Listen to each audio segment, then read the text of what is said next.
Before we begin, I want to say that just before releasing this video, I've noticed some gameplay issues that needed to be fixed before submitting the map, so you might see clips from previous versions to avoid remaking the whole video. Hello everyone, my name is Bumbo. I'm French. My accent is really bad, so meet Ryan Free TTS instead. Today, let me introduce you to The Cube Gun Game. Not another red versus blue game.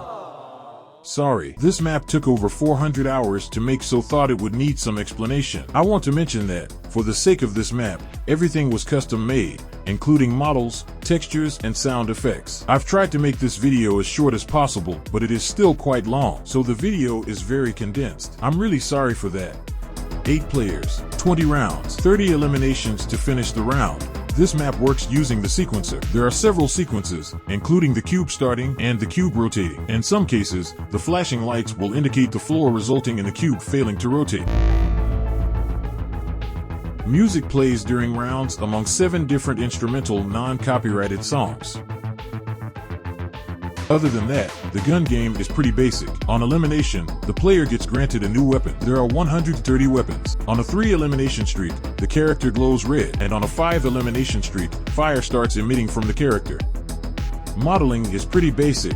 Everything was made in Maya and Substance Painter. The cube is composed of a single texture covering all the map. I was planning on making textures for the pre-game lobby, but it doesn't look bad, so I've decided to keep it blank. There are 2 phases, pre-game lobby and gameplay. For some reason, the Earth and the cube does not show anymore in the editor while I'm recording this video. The entire Earth is not gone. Once again, sequences are used for lighting. One for lighting the Earth properly, and one for the cube. This map uses different devices, but nothing really complicated, so I will go fast on this. Devices needed for the gun game. The message device shows a pop-up at 2 minutes into the round encouraging players to like the map. It disappears after 5 seconds. The radio plays music during the rounds. Music starts at the end of the timer just after the cube starting sequence is over. There are closed areas in the cube which the player can sometimes spawn into because of the cube rotation. Inside these areas are placed mutators to teleport players back to the center of the map if they end up respawning inside. It sometimes happens that players are thrown out of the cube while it is moving. A mutator zone is set up all around the cube to catch them if this happens. They are also re-teleported to the center of the map.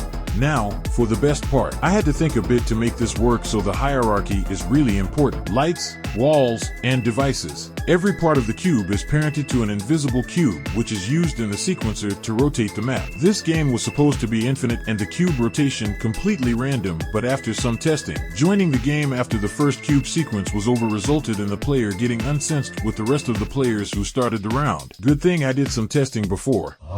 The sequences work by using keyframes on the lights and cube parent. Every sequence has been made by hand and are all using the same sound effects except for the starting cube sequence and the failed rotation sequence. The cube received extra attention to details. I took inspiration from another creative map named Gravity Swap, but on this map, the main problem was that after only 1 minute, the player would get really dizzy. In the cube, this feeling is much weaker as the map layout is much more minimalist and the cube only rotates in only one direction each time. The cube is also much smaller and easily understandable. Its layout is made so you can drop to the bottom to find the more players, but you can also climb your way back up.